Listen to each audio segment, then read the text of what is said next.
might be a tumor. It's not a tumor. The Film Lounge presents... Spoiler-free movie review! First you gotta do the truffle shuffle. Come on! with Chris Gooch. I'm the dude.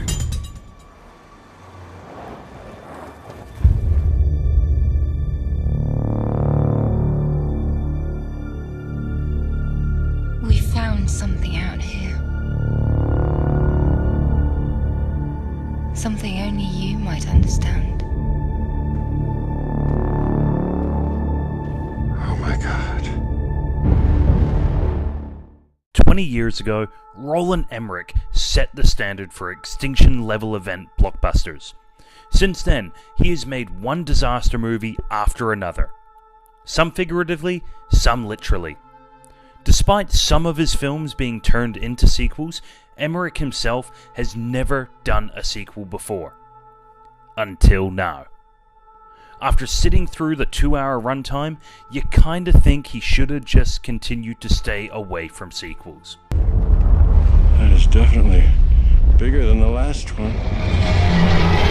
20 years after Aliens attacked, Will Smith became a huge star and Jeff Goldblum just smirked and stuttered his way through the film, the aliens are back.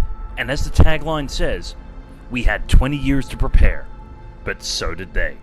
If only the filmmakers had prepared themselves like the aliens. Shouldn't we be nervous? Yeah. Now I remember loving the original when it came out, when I was 16. But as I grew up, I realized just how terrible the film actually was. Cliched scenes, an overabundance of characters, and explosions that would give Michael Bay nocturnal emissions. 20 years later, and not much has really changed with this franchise.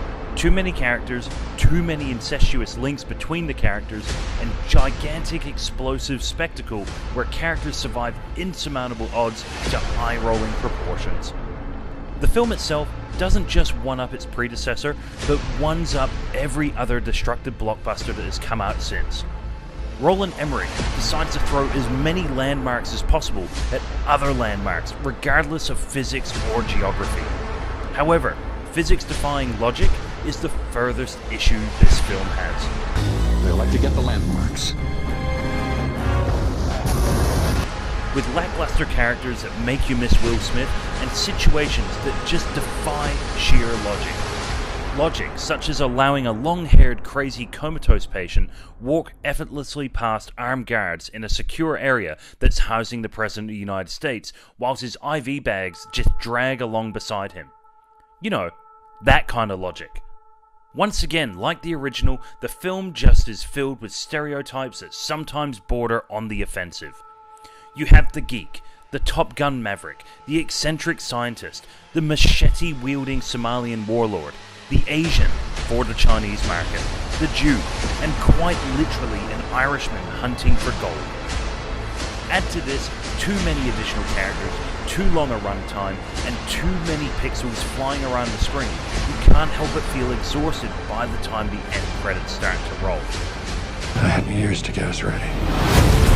We're going down! We never had a chance. We didn't last time either. Overall, the film certainly does go bigger than the original, and bigger than almost all other disaster movies. But that does not mean that it's better in this case.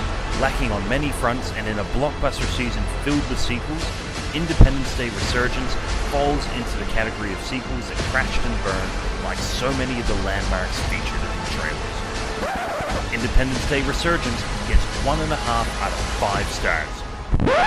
Or 1.5 offensive stereotypes away from a perfect dozen.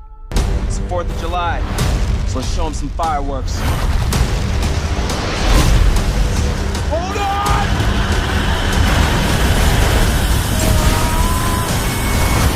They like to get the landmarks.